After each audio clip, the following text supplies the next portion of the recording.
Hare Krishna, Krishna Krishna, Hare Hare, Hare Rama, Rama Rama, Hare Hare, Hare Krishna, Krishna.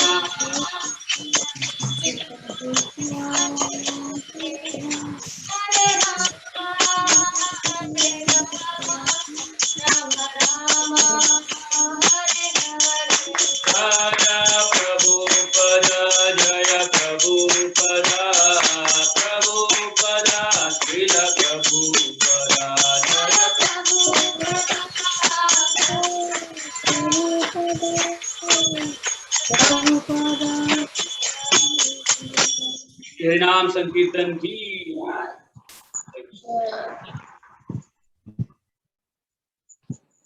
हरे कृष्णा। हरे कृष्ण। हरे कृष्ण। हरे कृष्ण। दंडवत प्रणाम। प्रणाम प्रभु जी। हरे कृष्ण प्रभु जी। दंडवत प्रणाम प्रभु जी। अभी आए नहीं है, 53 लोग आए सिर्फ। प्रणाम प्रभु जी। हरे कृष्णा प्रभु जी। प्रणाम। हरे कृष्णा। खराब है प्रभु जी, मैं ये लॉकडाउन खत्म होते ही इसको ठीक करने की कोशिश करूंगी प्रभु जी। सॉरी प्रभु जी। हरे कृष्णा प्रभु जी। हरे कृष्ण प्रभु जी। दंडवत प्रणाम। हरे कृष्णा। दंडवत प्रणाम। हरे हरे, हरे राम राम राम।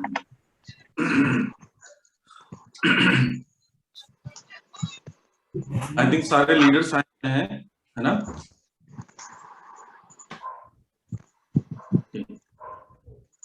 तो हम लोग स्टार्ट करते हैं।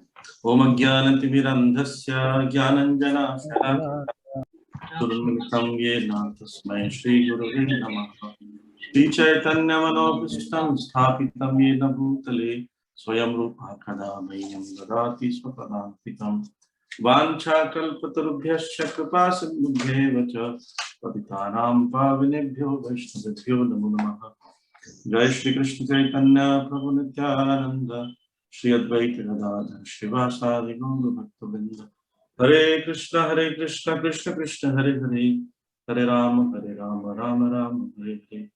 नमो विष्णुपादाय कृष्णप्रेष्ठाय भूतले श्रीमते भक्ति वेदांत स्वामिनिति नामिने। नमस्ते सारस्वती देवी गौरवाणी प्रचारिणे, निर्विशेष शून्यवादी पाश्चात्य देशतारिणे। हरे कृष्ण।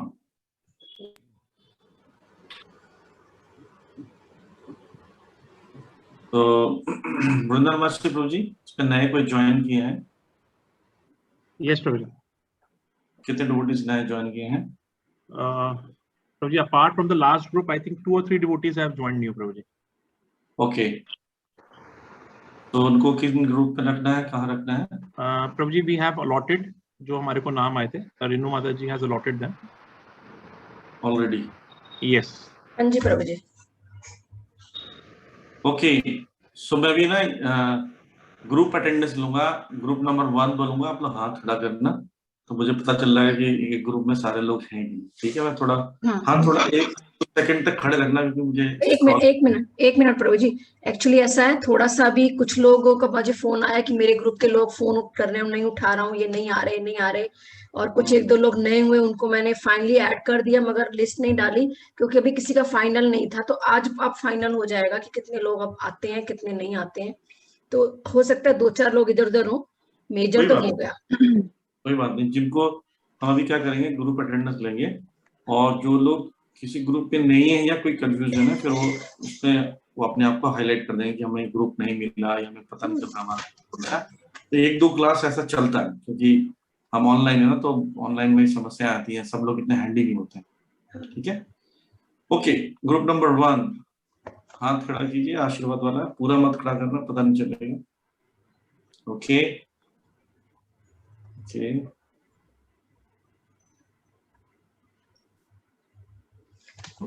बता दो प्रभु जी। अक्रोध दिव्य प्रभु जी भी हमारे ग्रुप में हैं, लेकिन वो उनकी वाइफ को बहुत हाई फीवर है कई दिनों से, तो इसलिए वो नहीं आ पाए हैं।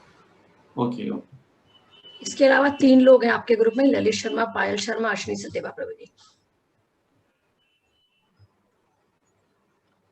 अश्विनी सचदेवा प्रभु आए हैं और ललित शर्मा प्रभु जी भी आए हैं और पायल शर्मा जी भी आई हैं। ठीक है। ग्रुप नंबर 2,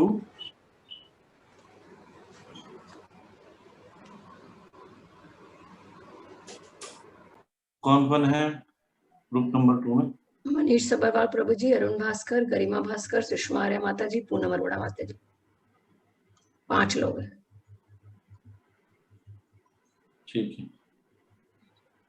आप लोग ने अपने जो भी ग्रुप नंबर 1 और 2 आप लोगों ने अपना ग्रुप पहले बना रखा अलग से? कुछ डिस्कशन हुआ कि नहीं हुआ? हुआ सब लोगों का? हाँ प्रभु, डिस्कशन हुआ था, ग्रुप 2 का हमारा पूरा डिस्कशन हुआ था। ओके, ग्रुप नंबर 3 इसमें भी है। हमारे ग्रुप में 5 लोग हैं, श्याम सखा प्रभु जी, पुण्यवती माता जी, मीनाक्षी माता जी, सुमन गुलाटी, अनुव्रता माता जी, 5 लोग सभी आए हैं। और नित्य किशोर प्रभु जी, इनके ग्रुप 5 लोग हैं। अच्छा, आज आप, अच्छा ठीक है, 5 लोग हैं ना आपके, सब आए हैं। संधि राधा माता जी लास्ट वीक नहीं थी, इस वीक ज्वाइन किया उन्होंने। हाँ, उन्होंने इनके ग्रुप में ऐड किया उनको, राधा संघनी माता जी को। ओके, ग्रुप नंबर 5 कृष्ण प्रभु जी। प्रभु जी जो लोग दो, अच्छा कोई भी बोल दे। प्रभु जी हमारे ग्रुप में कोमल माता जी हैं, मिली माता जी हैं और 2 लोगों ने तो 3 लोगों ने छोड़ दिया हमारा ग्रुप। हाँ, आपके ग्रुप में थोड़ा, हाँ जो 1-2 मैं चेंज करूंगी, थोड़ी रीशफल करूंगी, इनके ग्रुप में 1-2 लोग ऐड करूंगी जिनमें ज्यादा है, तो नेक्स्ट टाइम से हो जाएगा वो, अभी फाइनल नहीं था। अभी हमारे पास 3 माता जी हैं। 3 माता जी ना, तो नीलिमा माता जी ने भी लास्ट मोमेंट पे चेंज किया है, तो आपको एक चेंज करूंगी मैं, एक कोई दिव्या माता जी जो एक्स्ट्रा किसी में है वो डाल दूंगी नेक्स्ट में। इस बार मैं ऐसे चलने दो, नेक्स्ट में ऐड चेंज कर दूंगी, कई लोग छोड़ रहे हैं ना अभी तो। ठीक है। ग्रुप नंबर 6 था या 5 था? 5 था। 6 कौन है? भाई हमारा ग्रुप है। आपके ग्रुप में दिव्या कुमारी, सुमिंदर धर, नमिता धर, माधव प्रभु जी और अभी इतने लोग हैं। रेवतीपति प्रभु जी, हाँ वो तो आपके ग्रुप लीडर में आ गए ना।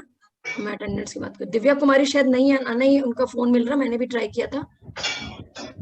दिव्या कुमारी आई है आपके ग्रुप में? नहीं माता जी, उनका फोन नहीं मिल रहा ना। हाँ मैंने भी ट्राई किया उनका फोन। बाकी समझ कोई बात नहीं, कोई बात नहीं। चलिए 7 2 है।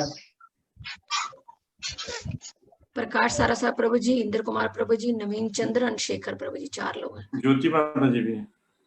प्रभा विष्णु प्रभु जी।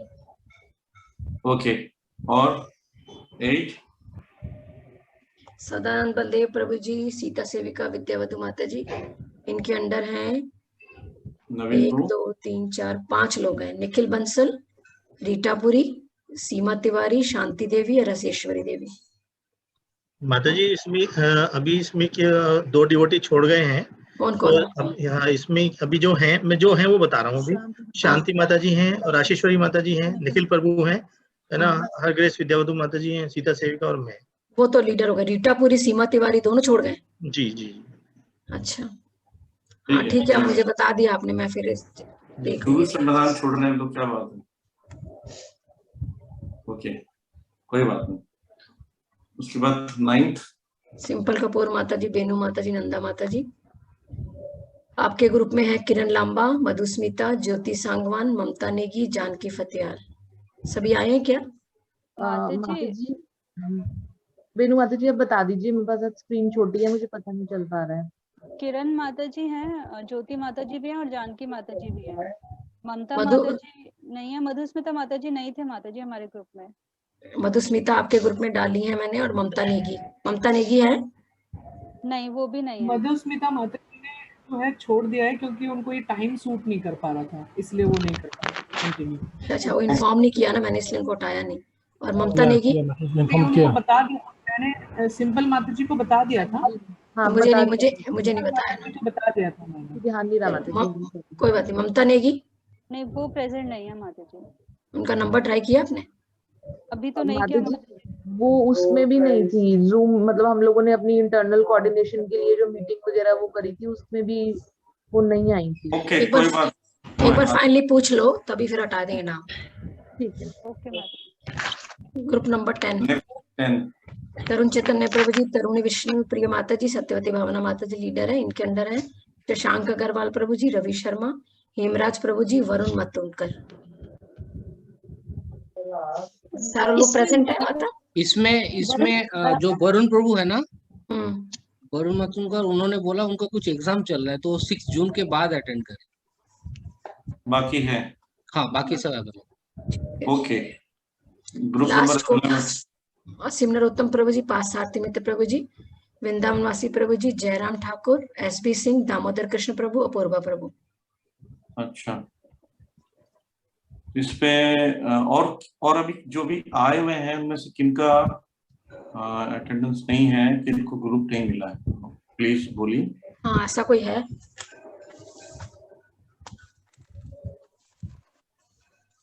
हरे कृष्णा माता जी। हरे कृष्णा नीलिमा माता जी जी। हरे कृष्णा आपका नाम मैंने उनके में डाला, रामनितान प्रभु जी में। तो अच्छा। अभी क्योंकि मैंने इसमें दिखाया नहीं, क्योंकि अभी बहुत सारे लोग इधर उधर होने वाले थे, वैसे भी नेक्स्ट ग्रुप से आपका आ जाएगा। तो कुछ लोग ठीक और भी है। गए हैं, थोड़ी सी और शफलिंग होगी। ठीक है, ओके माता जी, थैंक यू। और कोई है?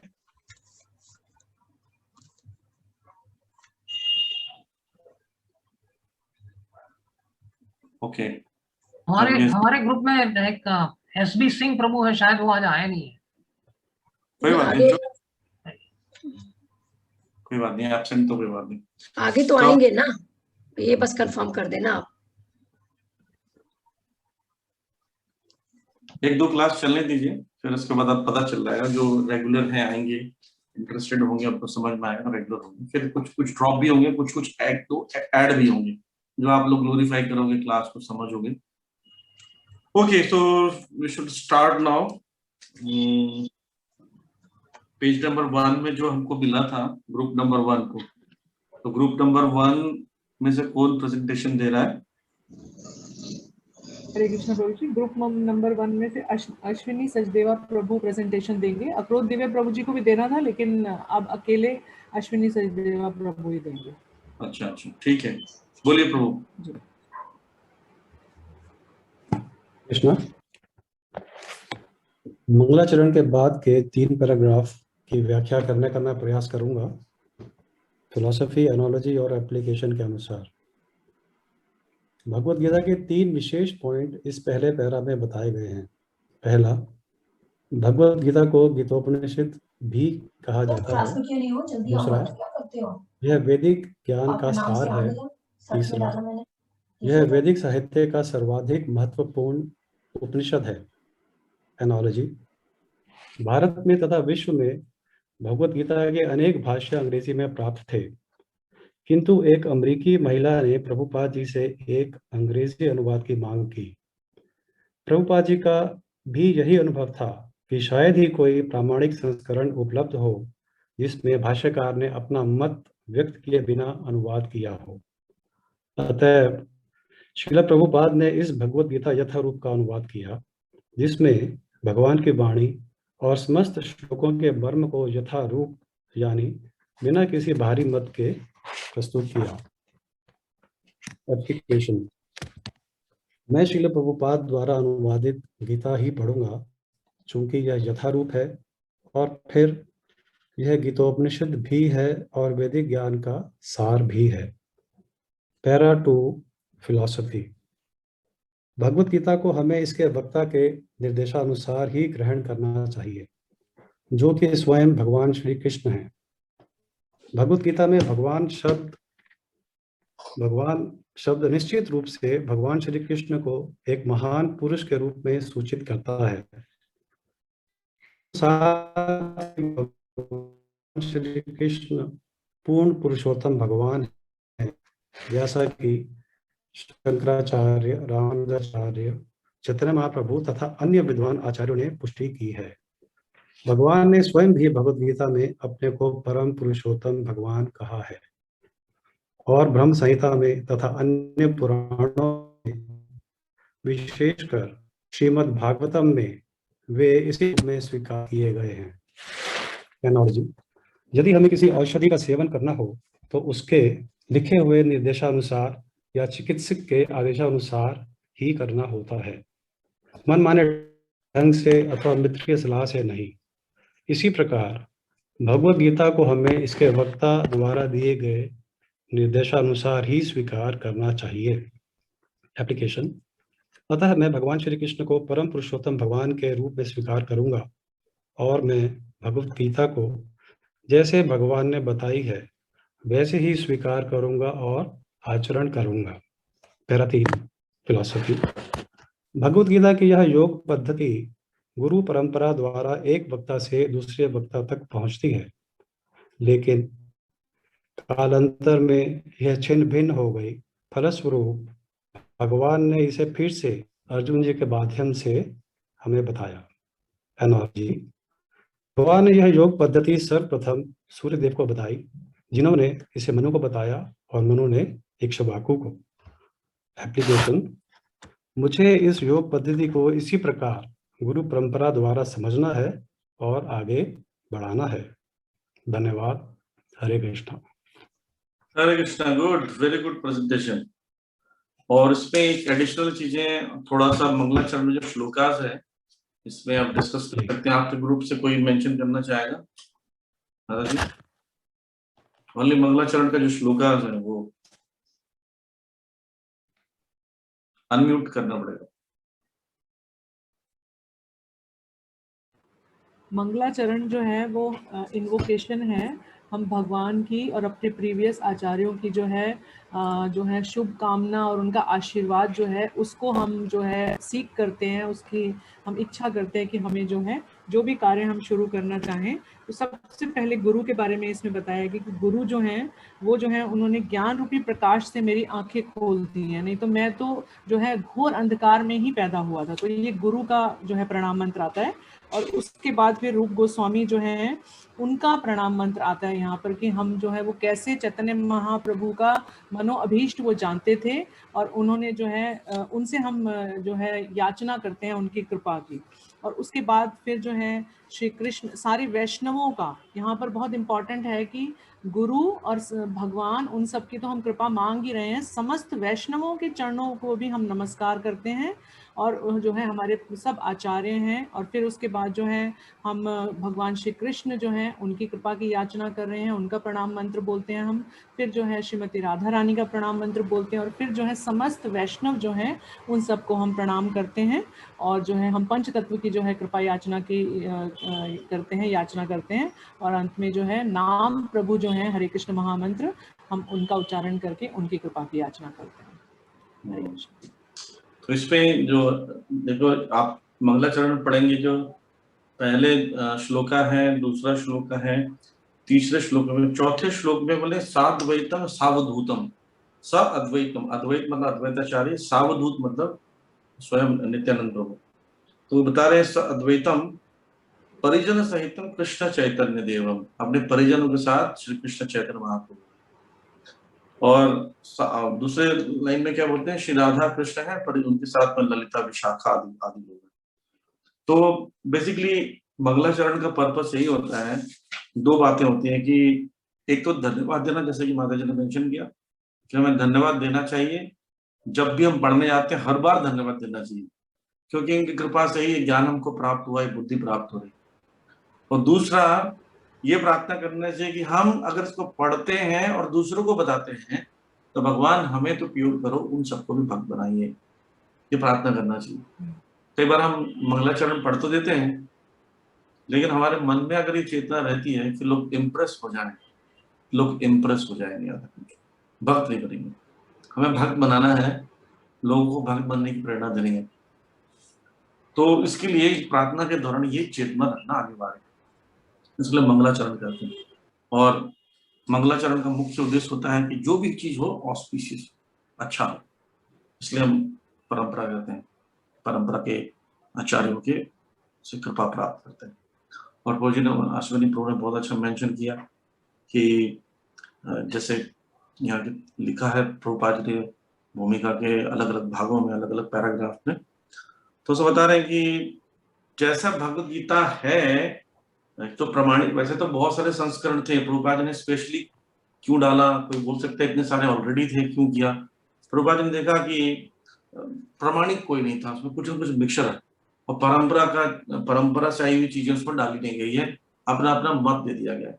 तो प्रभुपाद जी चाहते थे कि एक ऐसी बुक तो हो जो प्रमाणित हो, इसलिए प्रभुपाद ने भगवत गीता यथारूप लिखा।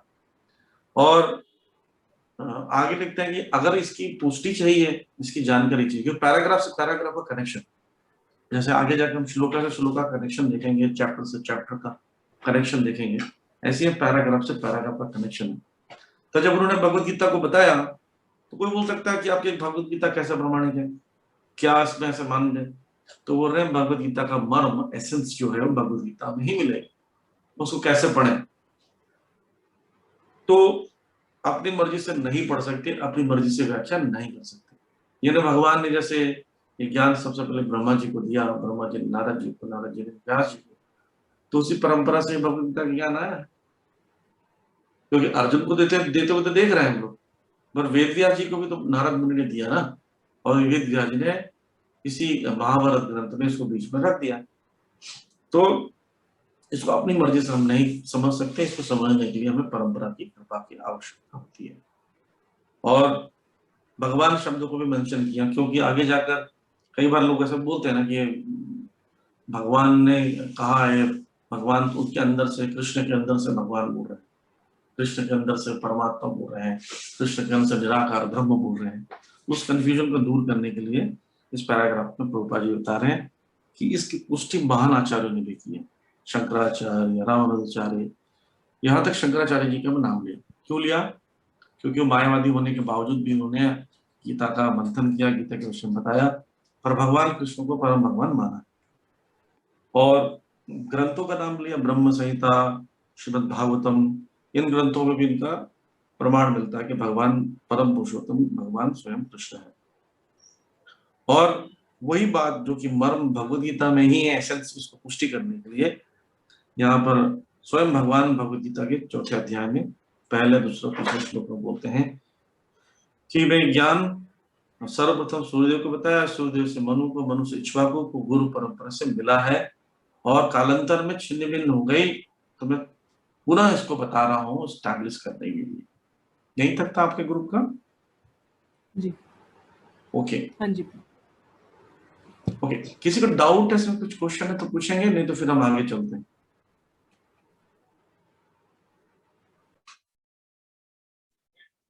ठीक है, next group number 2 start. Prabhu ji, आपने जो सेकंड आपने बताया था what should be our consciousness, पहला तो दैट वी नीड, आपकी कृपा से, वी थैंक यू, आपकी कृपा से हमें ज्ञान मिला है। आपने सेकंड एक कॉन्शियसनेस और बताई थी, दैट जब हम बोले तो दोबारा वो भक्त बने। I wanted to understand that again. ये कि हम किसी को लेक्चर देते हैं तो कई बार हम लोग सोच लेते हैं कि हम दूसरों को इम्प्रेस करना चाहते हैं, है ना, कि मैं ऐसा आज बोलूंगा। एक भक्त ने मुझे इसे मजाक में कहा कि प्रभु जी आप मुझे आशीर्वाद दीजिए, मैं ऐसा बोलूं ना कि तालियां की गड़गड़ाहट हो जाए। ये पर्पस नहीं होना चाहिए, लेकिन पर्पस होना चाहिए कि सब भगवान की ओर इंक्लाइन हो जाए, मैं एक इंस्ट्रूमेंट बनूं, एक माध्यम बनूं, ऐसा सोचकर बोलने की आदत डालना चाहिए। क्योंकि देखिए फ्यूचर में आप सब लोग गीता पढ़ रहे हो, बोलना सीख रहे हो, तो एक्सपर्ट हो जाओगे बोलने में। लेकिन कॉन्शियसनेस अगर डेवलप नहीं हुआ उस समय तक, तो क्या होगा, आप उस सोसाइटी में क्योस मचा सकते हो। एक वक्ता बहुत इन्फ्लुएंस करता है लोगों को, अपनी चेतना भी ट्रांसफर करता है। अगर मेरी चेतना ये रहेगी मैं कैसे भक्त बन जाए, भगवान मुझसे वो कुछ बुलवाना, ऐसे शब्दों का प्रयोग करवाना, प्रभुपाद जी मुझे ऐसे शब्दों का उपयोग कराना कि सुनकर ये भक्त बन जाए, इस चेतना की वजह से वो भी यही चेतना लेंगे, ऐसे करके गुड कॉन्शियसनेस हमारी सोसाइटी में ट्रेवल करेगा। लेकिन अगर हम ये सोचें कि तालियों में गड़गड़ाहट होगी, तो आपके अनुयायी भी जो आप सुन रहे हैं वो सब तालियों में गड़गड़ाहट खिला के लेक्चर देंगे। तो ये चेतना भी मंगलाचरण के दौरान रखना चाहिए। ठीक है, ओके, ग्रुप नंबर 2। हरे कृष्णा प्रभु जी। एक क्वेश्चन है प्रभु जी, यहाँ पे जैसे कृष्णा यहाँ पे प्रकट भूमिका में लिखा है कि वे चाहते थे कि अर्जुन भगवत गीता ज्ञान का प्रामाणिक विद्वान बने। मतलब कृष्ण ने दोबारा से अर्जुन को ये ज्ञान दिया।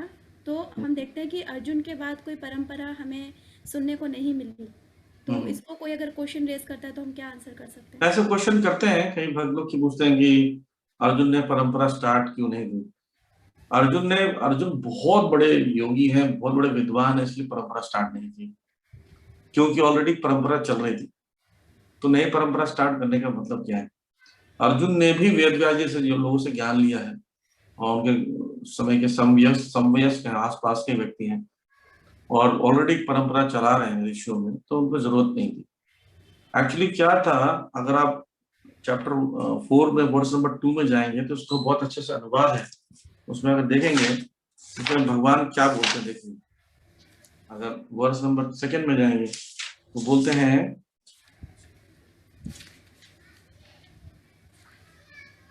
ध्यान से देखिए, बोलते हैं किंतु कालक्रम में परंपरा छिन्न हो गई, अतः ये विज्ञान यथारूप में लुप्त हो गया लगता है। इट अपीयर्स, क्योंकि ये राज ऋषियों में ये ज्ञान जो है लुप्त हो गया। सारा परंपरा छिन्न भिन्न नहीं हुई थी, क्योंकि परंपरा ऋषियों में चल रही थी। वेद व्यास जी के पास ज्ञान था, कहीं लिखा वेद व्यास जी के समय वेद व्यास जी की परंपरा नष्ट हो गई थी, पर राज ऋषि इसको प्रैक्टिस करना छोड़ दिए थे। इसलिए भगवान ने राज ऋषियों की परंपरा के बारे में थोड़ा हिंट किया उन्होंने। क्या उसमें इक्ष्वाकु, मनु, इन सबको ज्ञान दिया था मैंने, तो वो लोग थोड़ा सीरियस नहीं थे, राजा लोगों ने ध्यान नहीं दिया। तो मैं तुम्हारा दोबारा बता रहा हूँ। लेकिन उस समय कुछ राजा ऐसे भी होंगे जो वेद व्यास जी से ज्ञान ले रहे होंगे, पराशर मुनि से ज्ञान ले रहे होंगे, तो उनकी परंपरा तो एस्टैब्लिश थी। इसलिए अर्जुन को अलग से परंपरा निकालने की जरूरत नहीं है। और अगर भागवत में पढ़ेंगे तो ऐसा बता रही है, युधिष्ठिर महाराज भी जब शोकाकुल हो गए, जब उन्होंने सब कुछ सुना कि कृष्ण शायद अप्रकट हो गए, कैंटो 1 में ही पढ़ेंगे, विदुर महाराज जब आते हैं तो उनको देख कर लगता है और खबर सुनाते हैं, तो बहुत शोकाकुल हो जाते हैं युधिष्ठिर महाराज जब भगवान कृष्ण अप्रकट हो गए। तो उस समय उसमें मेंशन कर रहे हैं कि युधिष्ठिर महाराज ने भी भगवत गीता के ज्ञान को तुरंत स्मरण किया। तो उसमें हमारे आचार्य बता रहे हैं कि ऐसा देखकर लगता है कि ये ज्ञान जो अर्जुन ने लिया था, वो ज्ञान अपने भाइयों को और राजाओं को भी ज्ञान दिया। पर अलग से इतना परंपरा का डिस्कस नहीं होता है, पर जनरली ऐसे जो भक्त होते हैं, ऐसे राजा होते हैं, वो ज्ञान को बांटते हैं। ठीक है, तो इसलिए वो ज्ञान था, ऑलरेडी परंपरा चल रही थी, उसका उनको डिस्टर्ब ना करके वो आसपास जिनको बता सकते तो उनको बताया। तो ऐसा प्रूफ मिलता है कैंटो 1 में, भागवतम में। ठीक है प्रभु जी, हरे कृष्ण। प्रभु जी, इसी क्वेश्चन को कंटिन्यूएशन करते हुए थोड़ा सा और एक्सप्लेनेशन चाहूंगा। श्रील प्रभुपाद आगे के पैराग्राफ में लिखते हैं कि डायरेक्टली लिखते हैं, यहाँ पर भगवान अर्जुन से स्पष्ट कहते हैं कि वे उसे इस नवीन परंपरा, गुरु परंपरा का प्रथम पात्र बना रहे हैं, क्योंकि प्राचीन परंपरा खंडित हो गई है। अतएव यह भगवान की इच्छा थी कि सूर्य देव से चली आ रही विचारधारा की दिशा में ही अन्य परंपरा स्थापित की जाए। तो यहाँ पे प्रभुपाद मेंशन कर रहे हैं कि अन्य परंपरा स्थापित की जाए। मैंने बताया ना, राजाओं के बीच में परंपरा जो खिन्न हो गई थी उसको मेंशन कर रहा दोबारा। पर ऋषियों में तो थी, ऋषियों की परंपरा तो हमारे पास ऑलरेडी चार्ट में दिया हुआ है, वो तो खिन्न नहीं हुई। ठीक है, ठीक है, ठीक। ओके, ग्रुप नंबर 2 वही सुषमा आर्य माता जी प्रेजेंट करेंगे ग्रुप नंबर 2 से। ठीक है, अनम्यूट कीजिए माता। हरे कृष्ण प्रभु जी, दंडवत प्रणाम।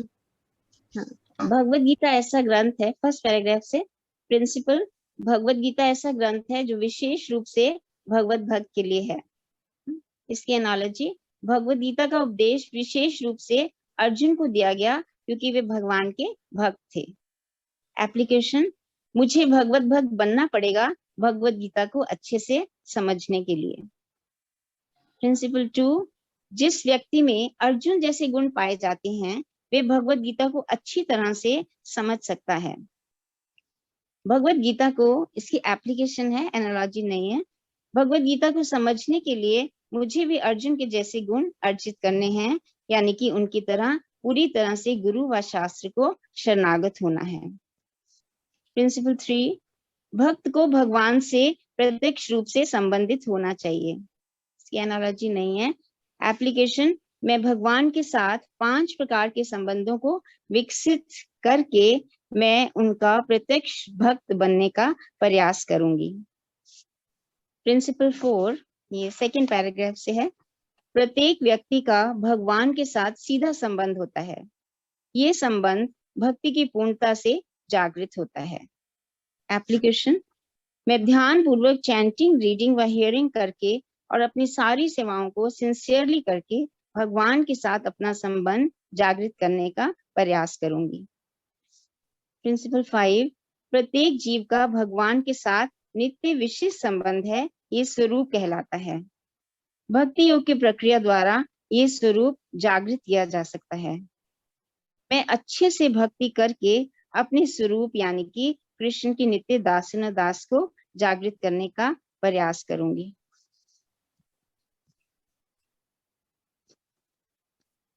ओके, गुड, अच्छा है। Combined effort, combined effort. Okay, और कुछ कोई बताना चाहता है ग्रुप से? What is the connection of previous paragraph से? क्या कनेक्शन है इसका?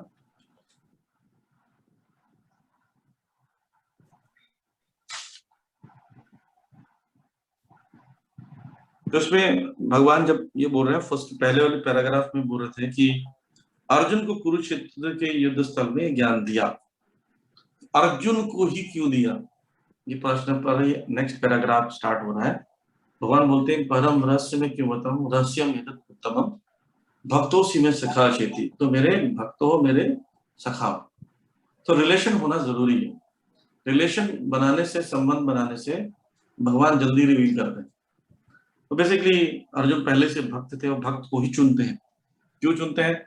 एक जगह प्रवचन में सुना मैंने कि मान लीजिए हम में से किसी को चुन लेते हैं, हम सब लोग में से, तो क्या होता, वो हम में से किसी को चुनते हैं तो हो सकता है कि हम वापस ही लास्ट में भगवान अर्जुन ने क्या कहा, नष्ट मोहा स्मृति लब्धा तत्प्रसादात् मया च्युता। तो ये बात हम बोल ही नहीं पाते।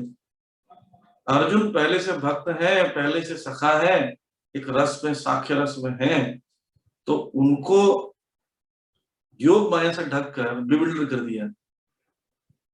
अर्जुन माया में नहीं है, भौतिकवादी नहीं है, योग माया के कारण ऐसी स्थिति है, तो उनको योग माया से ढक दिया।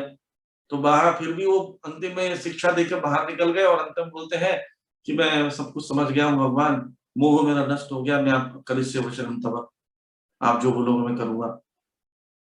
अगर सामान्य व्यक्ति को पकड़ते और उसको पहले से माया में है, उसको और क्या ढकते और उसको ज्ञान देते, लास्ट में बोलते समझ में आया, बोले समझ तो कुछ नहीं आया, फिर से बताइए, तो बड़ा दिक्कत हो जाता है। इसलिए भक्त को चुना है और अर्जुन को चुना है, ये इसका कनेक्शन है। और यही बताया आपने, जैसे मेंशन किया कि अर्जुन को चाहते तो अर्जुन के माध्यम से ये संदेश देना चाहते थे, घनिष्ठ मित्र थे। तो वैसे 5 संबंध हमारा मुख्य रस होते हैं, 5 रस, बाकी गौण रस है, सेकेंडरी रसा है, क्रोध, भयंकर, विभत्स आदि, हास्य, वो सबको उसके माध्यम से इनको नरिशमेंट मिलता है। तो ये संबंध के माध्यम से भगवान सब संबंध बनाते हैं, रसों के माध्यम से बनाते हैं, तभी जाकर हमारा ये भक्ति प्रगाढ़ होता है। इसलिए अर्जुन का यहाँ पर मित्रता का भाव है ना, और ये हर किसी को हो भी नहीं सकता प्राप्त, ये तो शाश्वत स्थिति है। पर हम लोग का एक संबंध हो सकता है, जैसे भगवान भागवतम में बोलते हैं ना, स्वरूप न स्थिति, कि आपका स्वरूप क्या है। तो चैतन्य महाप्रभु ने क्या कहा है, जीव का स्वरूप क्या है, दास का स्वरूप। तो दास का स्वरूप बोलते हैं, लेकिन कोई कई बार प्रश्न पूछते हैं कि प्रभु हमको पता चलेगा कि हम आगे जाकर सखा रूप में हैं, तो उसको पहले से कैसे नहीं पता कर सकते। देखिए, जो दास रूप है वो सब में डोमिनेट करता है। माता यशोदा भी सेवा करती कृष्ण का, है ना, सखाएं भी करते हैं, गोपियां भी करते हैं, दास तो करता ही है। यहाँ तक कि शांत निष्क्रिय अवस्था में भी सेवा ही करते हैं गोलोकधाम में।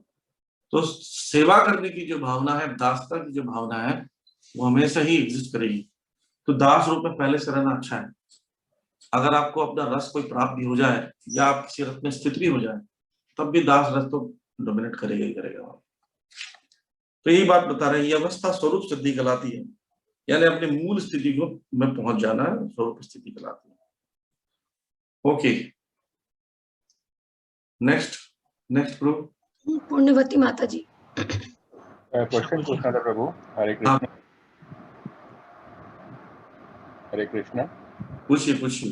हाँ प्रभु, जो ये रिलेशनशिप की जो बात है, जो पहला पॉइंट और इसमें दूसरा पॉइंट जो बोल रहे हैं कि एक्टिव फेज में या पैसिव स्टेट में हो सकता है, ये जो एक्टिव और पैसिव, ये जरा इसके बारे में थोड़ा विस्तार से बताएं।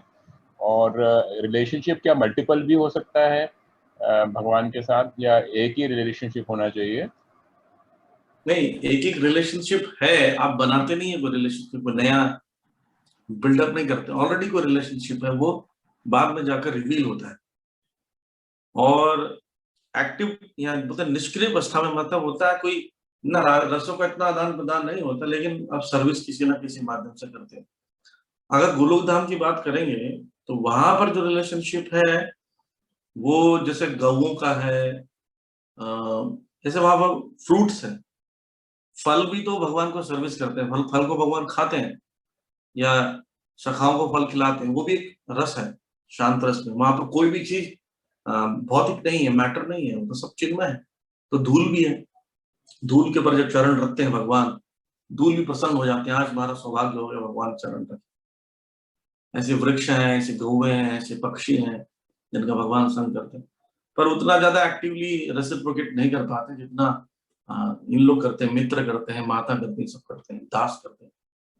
तो इसलिए वो भी, उनका भी रिलेशन है, पर क्या निष्क्रिय अवस्था में, उतना ज्यादा एक्टिव नहीं। प्रभु रिलेशनशिप कब रिवेल होती है? आपने बोला कि रिलेशनशिप बाद में रिवेल होती है, वो कब रिवेल होती है? वो भाव के स्तर पर लक्षण पता चलता है कि आपका क्या रिलेशन है भगवान से। अभी तो बहुत स्थिति हमारी खराब है, अभी तुम्हारी एक स्थिति है कि हम दास भी अपने आप को समझ जाए, तो बहुत बड़ी बात है।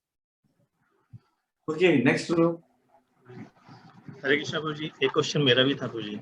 हाँ, साधन बलिदान बोला प्रभु जी। जैसे इसके फर्स्ट पैराग्राफ में बताया कि जिस व्यक्ति में अर्जुन जैसे गुण पाए जाते हैं वही भगवद गीता को अच्छी तरह समझ सकता है।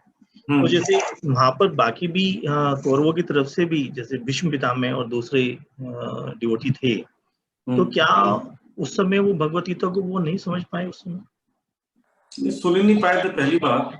पहला उनका डिमेरिट ये था कि सुन ही नहीं पाए, उनको सुनाई नहीं दिया, भगवान उनको क्वालिफाइड नहीं समझा, क्योंकि वो पहले से ही अधर्म का पक्ष में खड़े थे। नो डाउट ये भगवान एग्जाम्पल सेट करना चाहते हैं, जैसे बहू को समझाया जाता है बेटी को डांटकर, बेटी को डांटते हैं, सीख ले नहीं तो जाएगी ससुराल में, क्या करेगी, तो बहू को हिंट मिल जाता है कि मुझे बुरी सासू वाला लगता है। ऐसे भगवान माध्यम बनाते हैं उन भक्तों को जो भीष्म पितामह जैसे भक्त हैं। लेकिन पूरी स्टोरी में उस समय भीष्म पितामह तो अधर्म की तरफ खड़े थे ना, इसलिए उनको शिक्षा नहीं दे रहे। अदरवाइज वो बहुत महान भक्त हैं, जब सरसैया पर लेटे हुए तो लेक्चर दे रहे हैं, तो बढ़िया। और भगवान सुन रहे, एक तरफ भगवान अर्जुन को लेक्चर दिए, अर्जुन ने सुना, और दूसरी तरफ भीष्म पितामह के ग्लोरीज को बताने के लिए भगवान स्वयं वहां पर खड़ा होकर पांचों पांडव को बुलाए और बोले युधिष्ठिर तुम भी आओ और सुनो, ज्ञान प्राप्त करो भीष्म पितामह से। ये बताने के लिए कि तुमने ये मत समझना कि अधर्म के पक्ष में खड़े थे तो ये भगवान के भक्त नहीं, मेरे भक्त नहीं है, ये बताने के लिए उन्होंने खड़ा किया। ये तो एक रोल अदा कर रहे थे। श्रीमद् भागवतम में भीष्म पितामह की पूर्ण शिक्षा नहीं दी है, शॉर्ट में दिया हुआ, लेकिन उनकी बहुत विस्तृत शिक्षाएं हैं।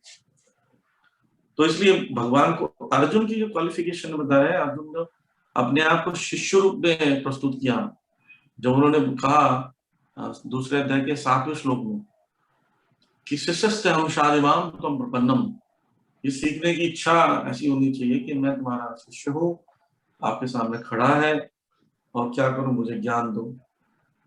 निश्चितम ब्रूहितम में, मुझे बताओ निश्चित रूप में क्या चाहिए। ये श्रेयशान निश्चितम ब्रूहितम में, श्रेय, what is the best for me, बताओ। तो ये जो मूड है अर्जुन का, ये मूड अगर हमारे पास आएगा तब भगवत गीता हम रिटेन कर पाएंगे। अदरवाइज वो नहीं तो कि सुनने वाला तो धृतराष्ट्र भी था, धृतराष्ट्र महाराज सुन रहे थे लेकिन उनमें चेतना डेवलप नहीं हुई, उतना सरेंडर था नहीं, वो मूड नहीं था, द्वेषी थे इसी वजह से। हरे कृष्णा प्रभु जी, एक मिनट प्रभु जी, ये भीष्म पितामह को पता था ना कि वो भगवान उनका एग्जाम्पल सेट करना चाहते हैं, देना चाहते हैं? हाँ जानते थे ना? पता था। ठीक, थैंक यू प्रभु जी। ठीक है, आगे चलें। जी एक बार अर्जुन का मूड दोबारा एक्सप्लेन कर दीजिए, जैसे जैसे जिस वे से वो समझ पाए, एक बार दोबारा से। अर्जुन का मूड जो है सरेंडर का मूड है। देखिए, ज्ञान प्राप्त करने के लिए फर्स्ट क्वालिफिकेशन होता है कि मैं ज्ञान लेने आया हूं, इसलिए उपदेश शब्द प्रयोग किया गया वहां पर ना। उपदेश, प्रभुपाद जी बोलते हैं कि उपदेश लेने आए, तो उपदेश का मतलब होता है पास में निकट रहकर शिक्षा ग्रहण करना। अगर आप उपदेश लेने की इच्छुक नहीं है, सरेंडर नहीं है, सुनने की इच्छा नहीं है, चैलेंजिंग मूड में, ऐसे कैसे हो सकता है, ऐसे मैं नहीं समझता हूँ, मेरे ख्याल से ऐसा होना चाहिए, तो उससे क्या होगा, जो आपको ज्ञान मिलने वाला है वो सब अहंकार की दीवार से टकरा के वापस चला जाएगा। तो अर्जुन का मूड यही था, जिस समय तक अर्जुन ने ये नहीं बोला कि मैं आपका शिष्य हूँ, मैं आपको समर्पित हूँ, आपके शरणागत हूँ, तब तक भगवान ने कोई ज्ञान नहीं दिया। तब तक उनसे बस ऐसी वो अपना लॉजिक दिए जा रहे थे, भगवान सुने जा रहे थे। तो इस सरेंडर का मूड जो होता है ना, वही ज्ञान देता है। अब देखिए, हमारी पूरी परंपरा में यही बात बताई गई क्या, कि आप सरेंडर कीजिए, दिव्य ज्ञान हृदय प्रकाशित अपने आप होगा। पूरे भगवत गीता में यही मिलेगा आपको देखना। 10.10 में भगवान ये बोल रहे हैं, आप मुझे सरेंडर करोगे, जो लगे रहता है भजन में, उसकी बुद्धि नहीं भी होती, ददा में बुद्धि होगा, ज्ञान दीपेन भास्वता 10:11 में बोल रहे हैं। तो अर्जुन जैसा मूड का मतलब है सरेंडर का मूड होना चाहिए। मैं कुछ सीखना चाहता हूँ, सुनना चाहता हूँ, समझना चाहता हूँ, ये भगवत गीता ज्ञान है। हमको स्कॉलर नहीं बनना है इसमें, समझिए बात को। मुझे इस भगवत गीता को पढ़कर स्कॉलर बनकर संसार को बता देना है कि मैं भगवत गीता में क्या पकड़ है। तो ऐसे बहुत से आचार्य मिल जाएंगे आपको संस्कृत विद्यापीठ में, लेकिन वो भक्त नहीं बन पाएंगे। भक्त बनने के लिए भगवत गीता जो है तभी उपयोगी हो सकती है जब अर्जुन जैसा मूड होगा हमारे पास। अन्यथा श्रम भी केवलम, बस मेहनत होगा, अब स्कॉलर बन जाओगे, लोग वाह वाह बोलेंगे, आपको लेक्चर के लिए बुलाएंगे, आप लेक्चर भी दोगे, लेकिन भक्त वैसी रहोगे करोड़ों साल तक, कोई फर्क नहीं पड़ेगा।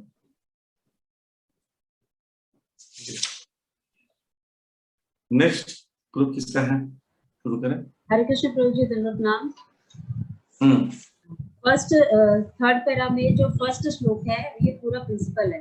परम ब्रह्म परम धाम पवित्रम परमं भवान पुरुषम शाश्वतम दिव्यम आदि देवमजम विभुम।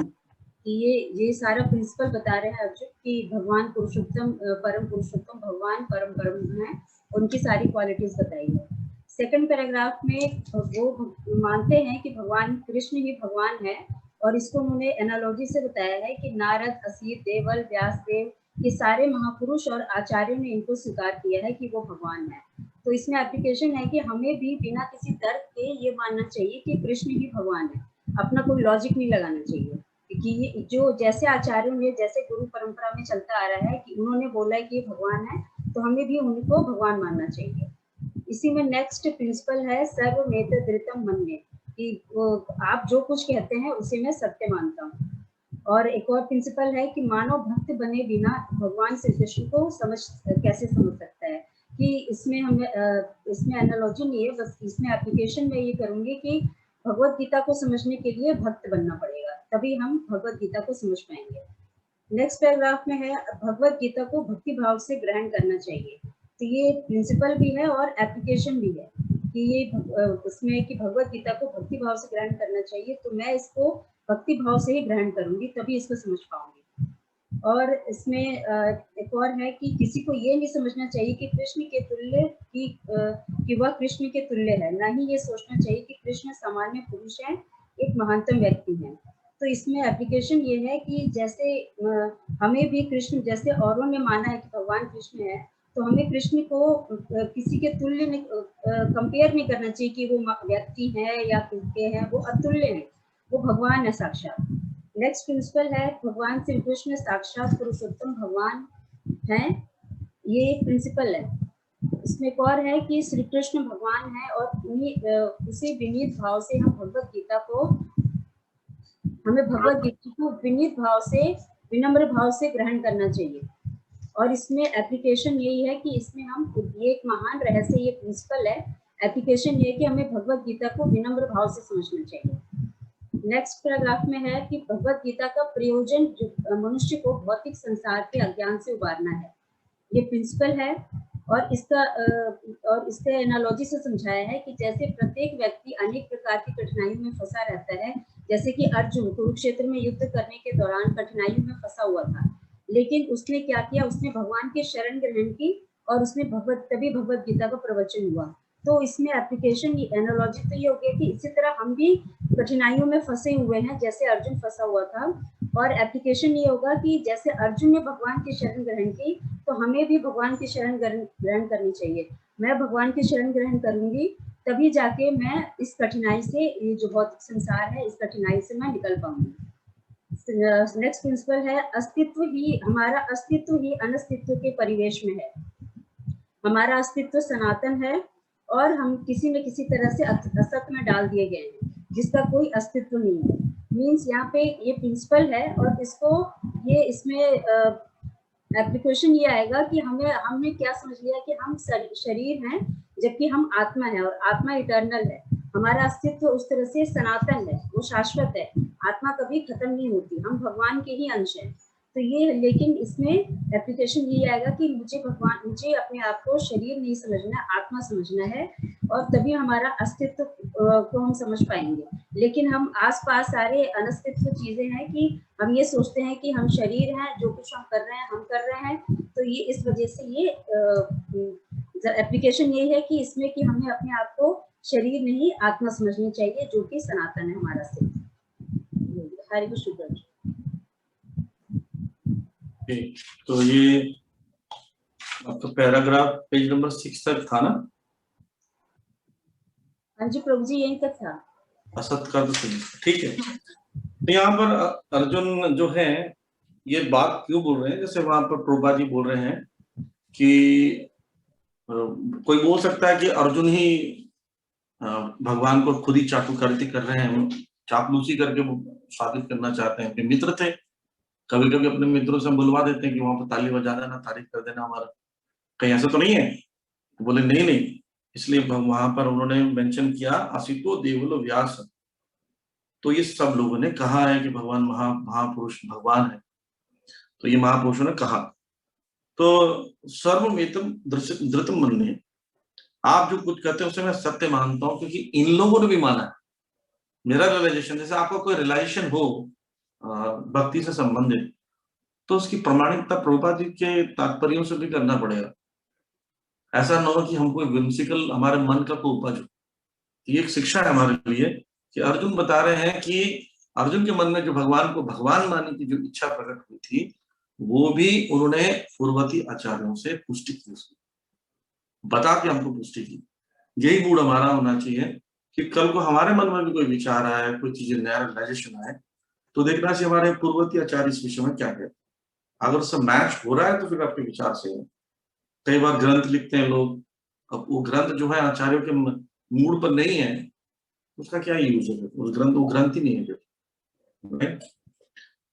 और भगवान ने उनको भगवान के विषय में बताया कि आप परब्रह्म है, प्रत्येक जीव ब्रह्म है, लेकिन आप परब्रह्म है।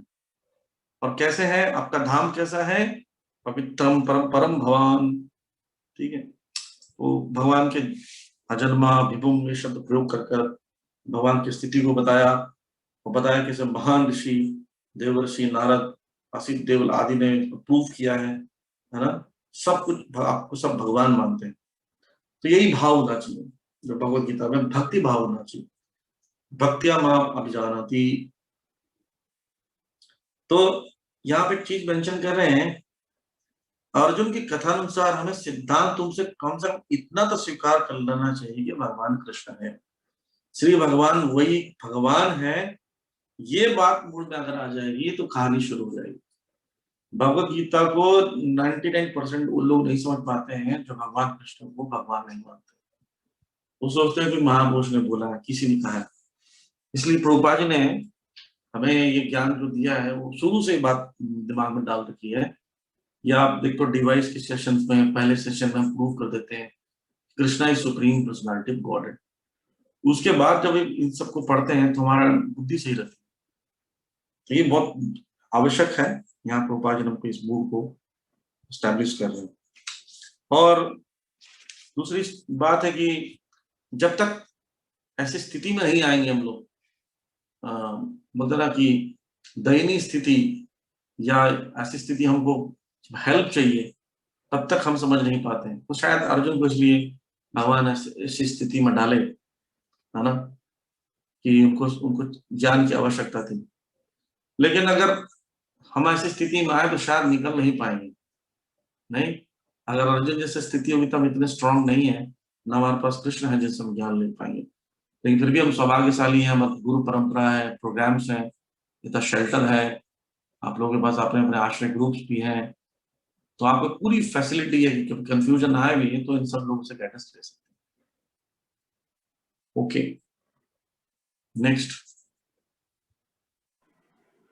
हरे कृष्ण जी, हमारे ग्रुप में से सन्नी राधा माता जी करेंगे।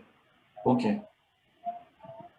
वांशा कल्पतरुभ्यश्च कृपा सिंधु भैरव पतितनां पावनेभ्यो वैष्णवेभ्यो नमः। हरे कृष्ण प्रभु जी। प्रभु जी, जैसे हमें यहाँ पे 4 पैरास दिए हैं, जिसमें से मैं 3 पैरा को पहले लूंगी। तो फर्स्ट ये पैरा का फिलॉसफी है कि भगवत गीता को समझने के लिए कौन सुपात्र विद्यार्थी है। तो यहाँ पे सुपात्र विद्यार्थी के बारे में बात करी है कि सुपात्र विद्यार्थी कौन है, जो ये जिज्ञासु है। और जिज्ञासु कौन है? वह है जो ये सोचे कि मैं यहाँ पे क्यों आया हूँ, मैं क्यों हूँ, मेरा क्या रिलेशन है भगवान के साथ, और आदि आदि। तो ऐसे जिज्ञासु व्यक्ति ही सिर्फ भगवत गीता को समझ सकता है। तो और यहाँ पे फिलॉसफी दे रखी है कि अथातो ब्रह्म जिज्ञासा। तो जब तक हम जिज्ञासु नहीं बनेंगे तब तक हम भगवत गीता को समझ नहीं सकते। तो भगवत गीता को समझने के लिए हमें जिज्ञासु होना जरूरी है।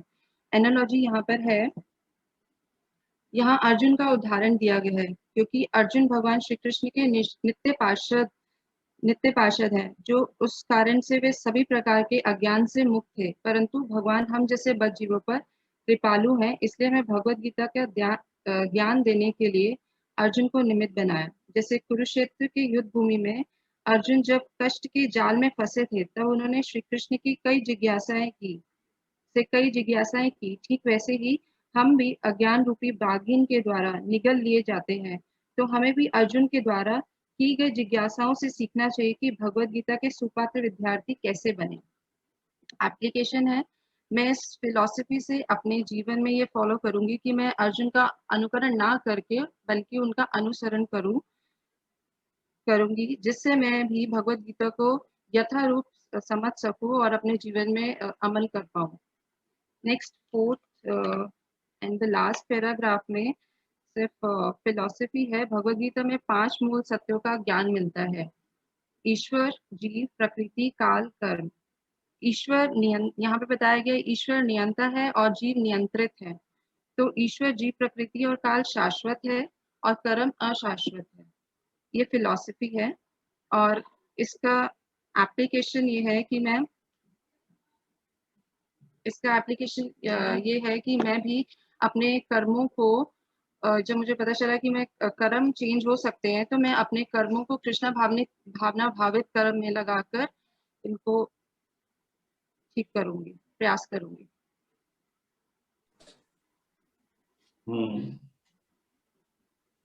ओके, तो इसी का कंटिन्यूशन में है। जैसे क्या बता रहे हैं कि जिज्ञासु होना जरूरी। फर्स्ट पैराग्राफ में जो मेंशन किया, था तो ब्रह्म जिज्ञासा। ब्रह्म जिज्ञासा तो सभी करते हैं, कहाँ है खाना, कहाँ है सोना, कैसे जीना, क्या हो रहा है न्यूज में, केजरीवाल ने क्या कहा, कोरोना वायरस का क्या स्टेटस है, ये सब जिज्ञासा तो हम कर ही रहे हैं। लेकिन असली जिज्ञासा क्या है कि मैं मरने के बाद कहाँ जाऊंगा? क्या मैंने इतनी भक्ति कर ली है कि मनुष्य ही बनूंगा? क्या मैंने इतनी भक्ति कर ली है कि अगला जन्म भक्त परिवार में होगा? मेरी भक्ति कितनी हुई, मेरा स्तर क्या है? तो ये सब चीजों का जिज्ञासा करने वाला व्यक्ति असली कैंडिडेट है। तो जो जिज्ञासा नहीं करता है, जो हो रहा है सब अच्छा हो रहा है, सब अच्छा हो रहा है तो इतनी चिंता मत करो, घर में बैठो, खाओ पियो। तो लेकिन आपको क्या होने वाला है, अच्छा नहीं होगा आपके साथ अगले जन्म में, क्योंकि आपने सिर्फ एंजॉय किया है, तो अगला जन्म बहुत कठिन होने वाला है। इसलिए मनुष्य वास्तविक प्रयोजन को भूल जाता है, जो मनुष्य जीवन का वास्तविक प्रयोजन है। तो ये भगवद गीता उसी के लिए है जो जिज्ञासा करता है।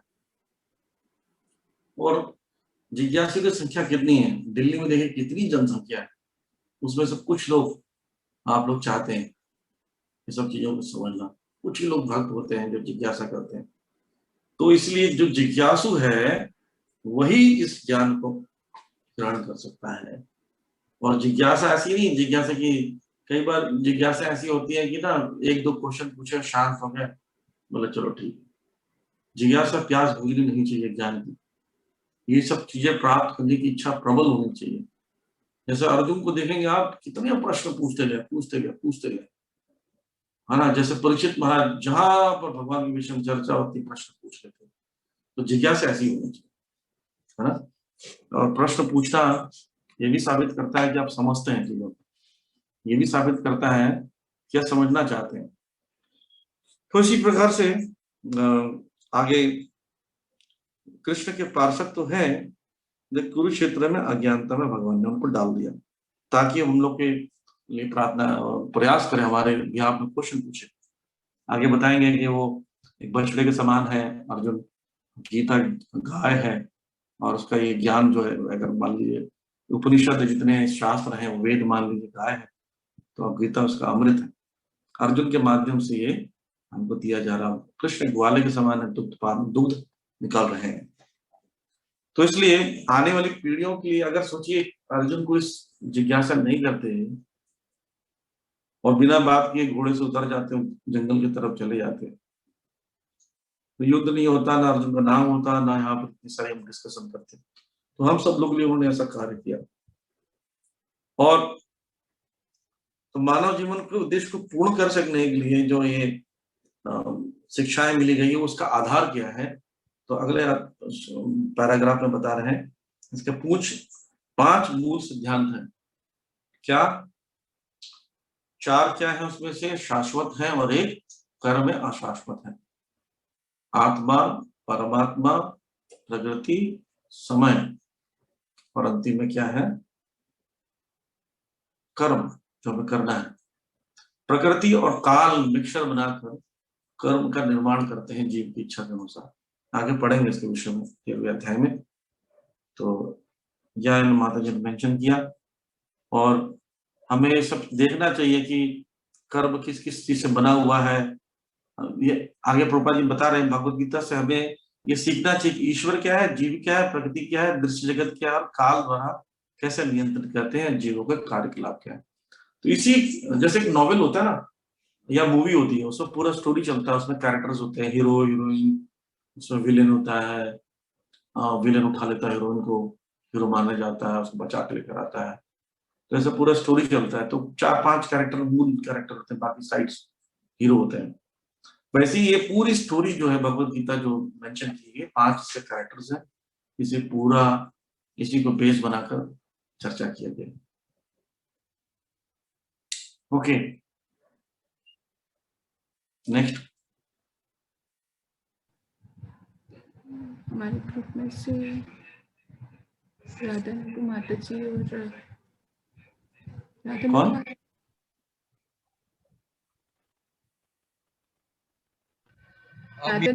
राधानुगा माता। हरे कृष्णा। हाँ। हरे कृष्णा, धन्यवाद प्रणाम प्रभु जी। प्रभु जी, मैं थोड़ा सा प्रयास करूंगी आज, उसमें भी फर्स्ट क्लास है। प्रिंसिपल है, this is 7th page, 2nd paragraph. Principle है, भगवान कृष्ण पूर्ण है और हम उनके अणु अंश हैं। भगवान 6 ऐश्वर्यों से पूर्णता युक्त है। इंसान में भी ये गुण पाए जाते हैं, परंतु उनकी मात्रा अपूर्ण है। एनालॉजी जैसे कि सोने के कंगन और सोने के एक टुकड़े का गुण अभिन्न है, परंतु उनकी मात्रा में अंतर है। सागर और उसकी एक बूंद की गुणवत्ता एक है, परंतु मात्रा भिन्न है। और पर्सनल एप्लीकेशन में मैं ये कहना चाहूंगी, मैं यह कह सकती हूँ कि मैं बहुत धनी हूँ, मेरे पास सब साधन है, अत्यधिक मात्रा में है और मैं प्रसिद्ध भी हूँ, परंतु ये असंभव है कि पूरी दुनिया में सारे लोगों में और ब्रह्मांड में मेरा ऐश्वर्य व्याप्त होगा या फैल जाएगा।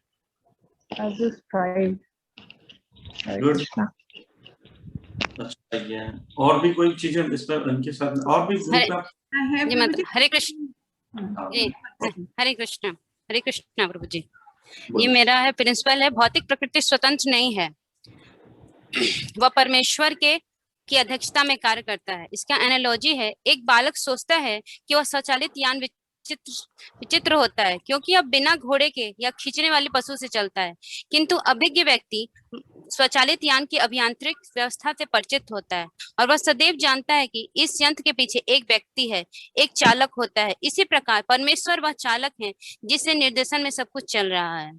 अब इसमें मेरा पर्सनल एप्लीकेशन है कि मैं जीव, काल, प्रकृति और कर्म इन सभी को कभी भी स्वतंत्र नहीं मानूंगी और यह विश्वास करूंगी कि हर एक पर ईश्वर का नियंत्रण है।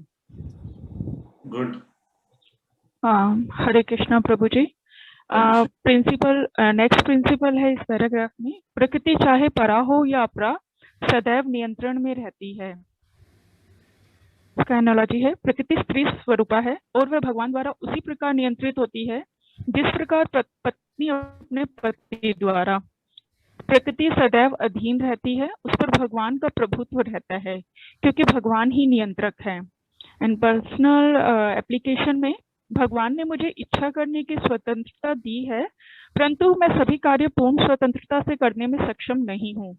मैं परमेश्वर द्वारा अधिशासित एवं नियंत्रित होती हूँ। Okay, good. यस माता जी, प्रभुदा माता जी बोलिए। प्रभु जी, ये ग्रुप 5 में से थे और इसमें 3 एप्लीकेशन थे, तो तीनों को हमने अलग अलग डिवाइड किया था, तो ये पहले बताना था, एकदम से झटझट आ गए तो कोई बात नहीं, लेकिन अच्छा बताया लोगों ने।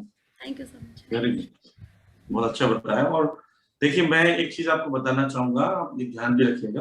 वैसे तो आप बहुत अच्छी अपने ग्रुप को मेंटेन कर रहे हैं कि अभी सब लोग किसी का प्रेजेंटेशन नहीं देना आता होगा, कोई लोग घबराएंगे, जो लोग सुन रहे हैं, ऐसा कुछ होगा, ओके, सब चलेगा। बस ना, हमारा पर्पस क्या है, हम सब मिलकर डिस्कस कर रहे हैं, तो हमको समझ में आना चाहिए कि क्या पढ़ना, बस इज द मेन मैटर। ये होना चाहिए कैसे प्रेजेंटेशन है, कौन किया, जूनियर किया, सीनियर किया, नए ने किया, पुराने ने किया, डजंट मैटर। क्योंकि प्रभुपाद ने कहा है, मेरे ग्रंथों को जब भक्त मिलकर पढ़ते हैं तब उसको में भगवान उसको बुद्धि देते हैं, है ना। यही तो एक एक्टिविटी। अब क्या करना, एक्चुअली देखा जाए तो मैं कोई क्लास नहीं ले रहा हूँ, क्लास नहीं चल रही है, जस्ट डिस्कशन चल रहा है भगवद गीता पर। पता क्या है, एक जगह प्रभुपाद जी बोलते हैं कि जो व्यक्ति थोड़ा ज्यादा सुन रखा है, वो कम सुन रखे व्यक्ति को हेल्प करता है समझने में, बस इतना ही चलता है। ऐसा नहीं कि वो जो बैठने वाला भगवान बन गए, वैसा समय बैठने वाला भगवान होता नहीं है। वो ज्यादा सुन रखा होगा तो आपको हेल्प करेगा, दैट्स ऑल। यही करना, ठीक है।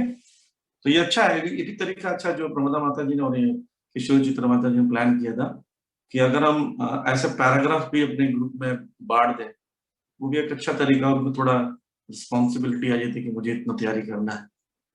कभी कभी ये पता है, एक ही डिवोटी बोलेगा, दूसरा सोचता है कि खास हमें बोलने मिलता, हम तो बहुत अच्छा बोलते, ऐसा लगता है। तो वेराइटीज क्रिएट कर सकते, कंपल्सन कुछ नहीं है, राइट। तो 5 मूलभूत सिद्धांतों के विषय में चर्चा हुई, तो प्रकृति के विषय में भी हम बता रहे हैं, जैसे यहाँ पर बोल रहे हैं कि प्रकृति भगवान के निर्देशन में कार्य करती है। मया दक्षिणा प्रकृति सुईते चराचरम। तो सबसे पहले प्रकृति के विषय में यहाँ पर भगवान प्रारंभ कर दिए 5 विषयों में इस पैराग्राफ से, और उदाहरण दे रहे हैं जैसे स्वचालित यान होते हैं, या आप जाते हैं, फोटो सेंसर लगे रहता है एयरपोर्ट्स में, मॉल्स में, वो अपने खुलते चल जाते हैं। तो वास्तव में भगवान भी वैसी प्रकृति को चलाते हैं जैसे ऑटोमेटिक मशीन चलते हैं। तो एक व्यक्ति ने IIT के स्टूडेंट ने मुझसे पूछा था कि प्रो जी मशीन ऑटोमेटिक है, कोई व्यक्ति चला थोड़ी रहा, मशीन तो अपने आप चल रही है ना। तो आपने बचपन में सुना होगा, जितनी भरी चाबी उतना चले खिलौना, जितनी भरी चाबी राम ने उतना चले खिलौना। तो ऐसी ही प्रकृति को भगवान ने चाबी देके प्रलय काल तक चाबी दे दिया, प्रलय काल के बाद अपने डिस्ट्रॉय हो जाता है। तो चाबी किसने भरी? अपने आप तो कुछ भी नहीं चलने वाला। ऑटोमेटिक मशीन किसने निर्माण किया? उसको ऑटोमेटिक उसको एनर्जी कहाँ से प्रोवाइड हो रहा है? वो बता रहे हैं, भगवान बोलते हैं मैं करता हूँ, इसलिए मेरी अध्यक्षता में कार्य करता है। इसलिए कार चालक का एग्जाम्पल दिया है, ड्राइवर का। तो ऐसा देखते हैं कि भगवान के अंशावतार या शक्तियों के माध्यम से सृष्टि को चलाया जा रहा है। परंतु क्या होता है, हम लोग सोचते हैं कि हम लोग प्रकृति को कंट्रोल कर लेंगे, इसलिए हम इस संसार में दुखी हैं। तो इसका विस्तार पूर्वक व्याख्या मिलेगा। प्रकृति क्या है इसके विषय में भी, अपरा प्रकृति, परा प्रकृति क्या है, कैसे कार्य करती है, परा कौन सी है, अपरा कौन सी है, इसका वर्णन भी आगे जाके मिलेगा। Okay, next group.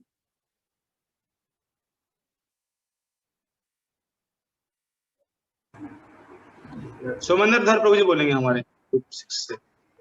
हरे कृष्णा, दंडवत प्रणाम।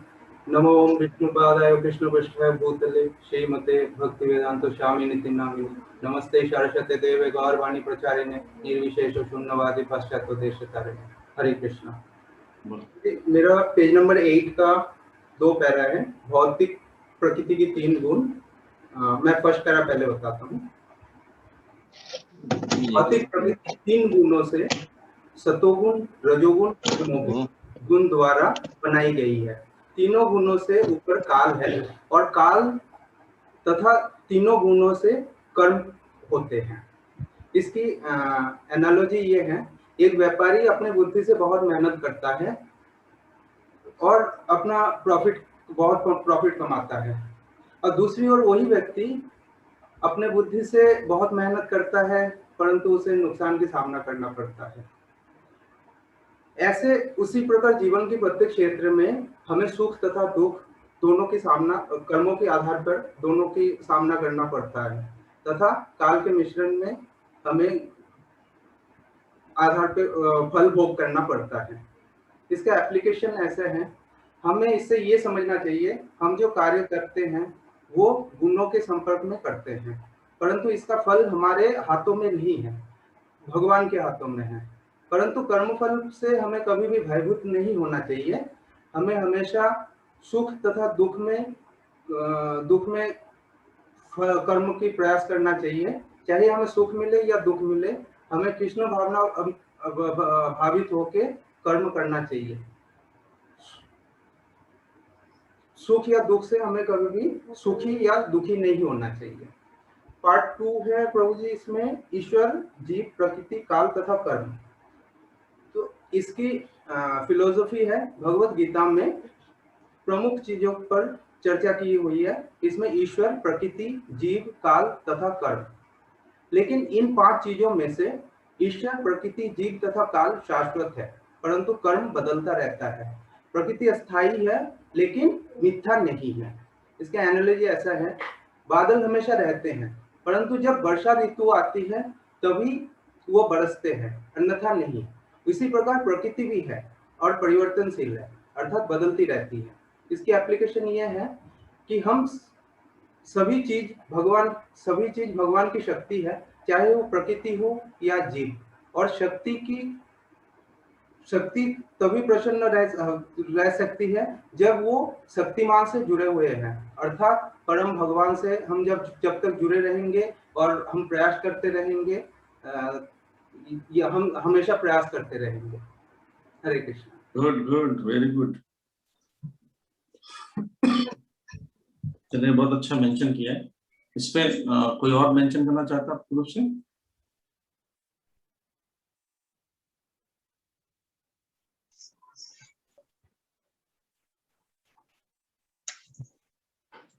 स्क्रीन शेयर किसने किया? प्रभाविष्णु आपने किया?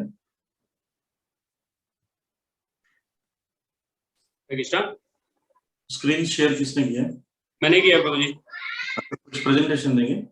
प्रभु जी हम वैसे ही बोल के देख रहे थे, वो कुछ समझ नहीं, हमने कुछ पॉइंट्स लिखे हैं तो we will do use this.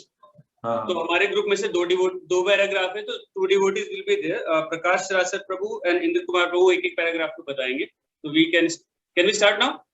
एक मिनट बस, मैं थोड़ा लास्ट में कुछ ऐड कर देता हूँ। ओके प्रभु। तो इन्होंने अच्छा मेंशन किया, सारे पैराग्राफ को कवर किया। कर्म क्या मतलब, जो आपने जो आप करते हैं उसी को भोगना पड़ता है, उसी को कर्म कहते हैं। और एक बहुत अच्छी बात मेंशन कर रहे हैं प्रभुपाद जी तात्पर्य में, बोल रहे हैं कि प्रकृति अप्रकट और प्रकट होती है, इसलिए शाश्वत है, मिथ्या नहीं है, जीरो नहीं होती। जैसे अगर हम शरीर को देखें, ये हमारा शरीर जो है पंचभूत से बना है, राइट? और पंचभूत वापस पंचभूत में मिल जाता है, तो देखा जाए तो शरीर शाश्वत है, इसका रूप शाश्वत नहीं है। इस प्रकार से प्रकृति शाश्वत है, तो प्रकृति के जो अवयव हैं, इंग्रेडिएंट्स हैं, वो भी शाश्वत ही होंगे। पर क्या होता है, इससे जो मिलकर जो फॉर्म बनता है, वो फॉर्म बनता है बिगड़ता है, फॉर्म बनता है बिगड़ता है, इसलिए इसको शरीर को शाश्वत नहीं बोला गया है। कर्म की वजह से अलग अलग शरीर मिलते हैं, अलग अलग शरीर अलग अलग रूप में बढ़ जाते हैं। अदरवाइज देखा जाए तो कर्म शाश्वत नहीं, बाकी शरीर के जो अवयव है या प्रकृति है वो शाश्वत है, इसलिए इसको मिथ्या नहीं कह सकते। भगवान की शक्ति है, भगवान से अलग नहीं है। भिन्ना प्रकृति अष्टधा भगवान बोलते हैं 7वें अध्याय में, 4, 5वें श्लोक में इसका वर्णन आएगा। तो बाकी हम अपने अपने कर्मों के हिसाब से अशुभ फलों को भोग रहे हैं, इसलिए हमारे अंदर इतने परिवर्तन दिखते हैं, अलग अलग शरीर मिलते हैं। और जब पूरी तरह कर्म से मुक्त हो जाते हैं तो भगवत धाम जाने योग्य हो जाते हैं। ओके, स्टार्ट आपका। मेरा एक क्वेश्चन था जी यहाँ पर। हाँ बोलिए। जी जैसे आप यहाँ पर बात कर रहे हैं कि प्रकृति शाश्वत है, लेकिन जब महाप्रलय होती है तो प्रकृति नष्ट हो जाती है उस समय पे? नहीं, नष्ट नहीं होती है, भगवान के शरीर में चली जाती है। ओके ओके, ठीक है भाई।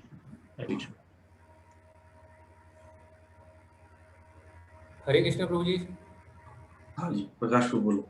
हाँ प्रभु जी, हमें पेज नंबर 9 पर 2 पैराग्राफ दिए गए हैं। तो यहाँ पे क्या है कि जैसे कि 5 टॉपिक्स के बारे में आपने पहले भी बताया, प्रकृति, काल, जीवा, ईश्वर और कर्म। तो हमारे दोनों पैरा में कर्म के ऊपर थोड़ा सा जोर दिया गया है। द पोजीशन, फिलॉसफी ये है, the position of the supreme Lord is that of supreme consciousness. भगवान की जो चेतना है वो परम चेतना है। जैसा कि बताया जाता है, प्रभुपाद भी हमेशा बोलते हैं, नित्यो नित्य नाम चेतनस चेतना नाम। और इसमें जैसे हम एक उदाहरण भी देखते हैं कि जब भगवान की चेतना परम चेतना क्यों है, जब दुर्योधन ने दुर्वासा मुनि को पांडवों के पास भेजा था भोजन के लिए, तो वहाँ पर उनके पांडवों के पास कोई विकल्प नहीं था और उनको भोजन वो नहीं करवा पाए थे। तो फिर उन्होंने भगवान को सरेंडर किया, भगवान को याद किया और भगवान से प्रेयर करी, तो भगवान आए। तो हमने क्या देखा कि भगवान ने चावल के एक दाने से दुर्वासा मुनि के सारे 10,000 डिसाइपल्स को सेटिस्फाई कर दिया और उनका सबका पेट भर गया। इसी तरह यदि हम भगवान को संतुष्ट करते हैं तो पूरा संसार को हम संतुष्ट कर सकते हैं। अब यहाँ पर क्या बताया जा रहा है प्रभु जी? प्रभुपाद हमें कंपैरिजन बता रहे हैं मटेरियल नेचर एंड जीवा के ऊपर, जबकि दोनों का सोर्स भगवान ही है, जीवा भी और मटेरियल नेचर भी। अब जो जीव है वो सुपीरियर प्रकृति है और मटेरियल नेचर है वो इंफीरियर प्रकृति है। वो क्यों है? क्योंकि the jiva prakriti has consciousness which is similar to the Lord's consciousness. मतलब भगवान जैसी है, भगवान के जैसी बिल्कुल सेम नहीं है, लेकिन भगवान जैसी है। इसीलिए जो जीव है वो सुपीरियर प्रकृति है उनके पास, और मटेरियल नेचर के पास इंफीरियर प्रकृति है। अब प्रभुपाद यहाँ हैमरिंग कर रहे हैं मायावाद के ऊपर। The living being can not be supremely or perfectly conscious at any stage of this perfection. वो किसी भी स्टेज पे प्रभु जी मतलब परम चेतनामय नहीं हो सकता है कोई भी जीव, किसी भी स्टेज पर। One should never claim that the जीव is also supremely consciousness. उसको जीव को कभी क्लेम नहीं करना चाहिए कि मैं परम चेतनामय हूँ। और कहीं भी ऐसी थ्योरी है या कहीं भी कुछ लिखा है तो वो मिसलीडिंग थ्योरी है, वो मायावाद थ्योरी है, इसे हमें कभी एक्सेप्ट नहीं करना चाहिए। अब एप्लीकेशन जो है प्रभु जी, मैं अपने ऊपर जैसे मैं I will try to observe my consciousness in Krishna consciousness and try to offer result of my all activities. मैं जो भी कर्म करूंगा भगवान को, कृष्णा को सेंटर में रख के करूंगा, जिससे कि मैं आगे और भक्ति में बढ़ सकूं। दूसरी एप्लीकेशन है प्रभु जी, I will try to be satisfied in whatever is provided by Krishna. भगवान ने मुझे जो भी दिया है मैं उसी में सेटिस्फाई रहूंगा, कोई भी ऐसा ये नहीं करूंगा। और जो भी मेरे पास एक्स्ट्रा एंड ओवर है, कोई भी टाइम है, तो मैं अपनी डिवोशनल सर्विस में ही उसको लगाऊंगा, ना कि और इधर उधर अपनी फैमिली को खुश करने में, ज़्यादा अर्निंग करने में, उसमें मैं नहीं लगाऊंगा। अगला एप्लीकेशन है प्रभु जी, I will accept my position as not supremely conscious, which is the right mood for understanding Bhagavad Gita. मैं जो अपने आप को कभी भी परम चेतना नहीं समझूंगा, क्योंकि मैं परम चेतन नहीं हूँ, वो भगवान ही हैं। तो अगर और मैं भगवान का दास हूँ या दास बनने का कोशिश कर रहा हूँ या वो भी नहीं हूँ, मेरे को बहुत नीचे लेवल से सोचना है, तभी मैं भगवत गीता को अंडरस्टैंड कर पाऊंगा। अगला एप्लीकेशन है, I will always remember that I can never be the supremely conscious being at any stage। जैसा कि ब्रह्म संहिता में ब्रह्मा जी भी बता रहे हैं कि ईश्वर परम कृष्णा सच्चिदानंद विग्रह। मुझे ये हमेशा याद रखना होगा कि मैं कभी परम चेतन नहीं हो सकता और मैं केवल भगवान का दास हूँ। हरे कृष्ण प्रभु जी, थैंक यू। इंद्र प्रभु बताएंगे। हरे कृष्ण प्रभु जी। ओम नमो भगवते वासुदेवाय, श्रील प्रभुपाद की जय। सो इन दिस पैराग्राफ, ये पैराग्राफ 2 है, तो 2 में 2 फिलॉसफी है, जिसमें कि पहला ईश्वर क्षेत्रज्ञ और चेतन है, और दूसरा फिलॉसफी है इसमें कि जो 5 है, ईश्वर, जीव, प्रकृति, काल तथा कर्म में से 4 शाश्वत है, कर्म नहीं। तो 2 इसमें है। तो इसी की ये दोनों फिलॉसफी में सबसे पहले जैसे क्षेत्र और क्षेत्रज्ञ कहते हैं, तो इसका मतलब है क्षेत्र से रिलेशन।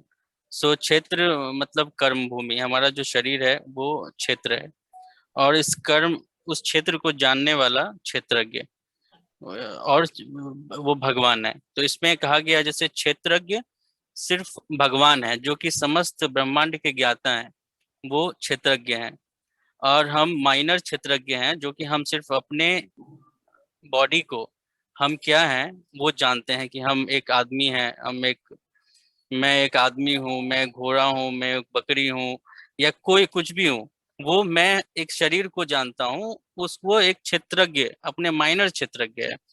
तो इसमें भगवान, लेकिन भगवान एक शरीर जो क्षेत्र जो बना हुआ है, एक शरीर जो है वो 3 भागों में बटा हुआ है।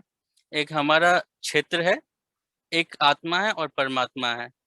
तो जो परमात्मा है वो सारे शरीरों में और हर जितने लिविंग एंटिटीज हैं सब में परमात्मा हैं। जो परमात्मा को हम कृष्ण ही कहते हैं, कृष्ण ही परमात्मा है। तो हम वो हमेशा ऑब्जर्व करते हैं, वो हमेशा हमें देखते हैं, हमें जानते हैं, हमें क्या चाहिए, हमें क्या नहीं चाहिए, वो सब हमारे लिए देखते हैं। तो वो क्षेत्रज्ञ है, परम क्षेत्रज्ञ भगवान है। तो इसमें एक एग्जाम्पल दिया गया था कि पटवारी और लैंड ऑनर का। तो हम लैंड ऑनर हैं तो हम अपने जमीन के बारे में जानते हैं, बट पटवारी सारे जमीन के क्षेत्र के सारे जमीन को जानता है कि कौन क्या कहाँ पे है, locations.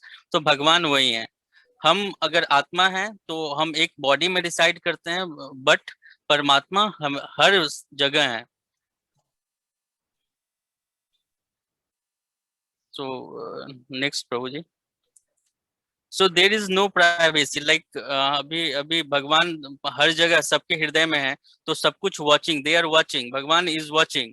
Krishna is watching us कि हम क्या कर रहे हैं क्या नहीं कर रहे हैं। तो हम कुछ भी ऐसा काम करते हैं जो हम जानते हैं कि कोई नहीं देख रहा है, वो नहीं, हम कोई भी कर्म करेंगे तो हमारे हृदय में भगवान है, और हमेशा कॉन्शियसनेस हमारा ऐसा होना चाहिए कि मैं कुछ काम करूं तो मुझे भगवान देख रहे हैं, तो मैं ऐसा काम ना करूं कि जो सही नहीं हो।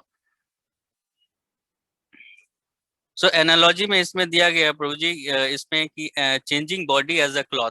सो changing body as a cloth means to like we have a body. तो जो हमारा पांचवा था, कर्म शाश्वत नहीं है। तो कर्म शाश्वत नहीं है क्योंकि कर्म, जैसे हमारा शरीर जो है वो क्षेत्र है, तो क्षेत्र इंद्रियों से बना हुआ है, और हम हमेशा भौतिक चीजों में हमारे इंद्रियां आसक्त होती हैं। तो हमारा जो आत्मा है वो हमेशा भौतिक कर्मों में लिप्त हो जाते हैं, और जिस कर्म से हमें नया शरीर प्राप्त होता है। तो ये जीवन जन्म मरण का ये चक्र जो है, हमारा नए शरीर नया धारण करता है हमेशा कर्म के अकॉर्डिंग। तो उस कर्म को ये बताया गया है कि हमारे कर्म को प्यूरिफाई करना है। तो कैसे? थोड़ा सा प्रभु जी I would like to add, थोड़ा सा आगे पीछे हो गया। यहाँ पे एनालॉजी प्रभुपाद यूजिंग की कर्म के बारे में बता रहे थे। कर्म चलता रहता है और जैसे हम शरीर बदलते हैं फिर भी हमें कार्मिक रिएक्शन मिलती रहती है, और हम शरीर इस प्रकार से बदलते हैं जैसे हम कपड़े बदलते हैं। जी प्रभु जी, आवाज आ रही है प्रभु जी? हाँ, तो मैं कह रहा था प्रभु जी की डिस्कनेक्ट हो गया, सॉरी। तो इसमें भगवान कह रहे हैं कि कर्म जो है, कर्म शाश्वत है, कर्म शाश्वत नहीं है। तो हमारे शरीर जो कर्म रूपी जो शरीर है, मेरा जो क्षेत्र है, उस क्षेत्र को भगवान के सेवाएं में, सारी इंद्रियों को भगवान के सेवा में समर्पित करके, सरेंडर करके, और हम अपने आप को पहचान सकते हैं कि मैं कौन हूँ। मैं जो शरीर मिला है वो क्षेत्र है, वो नहीं, मैं क्या हूँ, मेरा भगवान से क्या शाश्वत संबंध है, वो मैं जान सकता हूँ। ये है।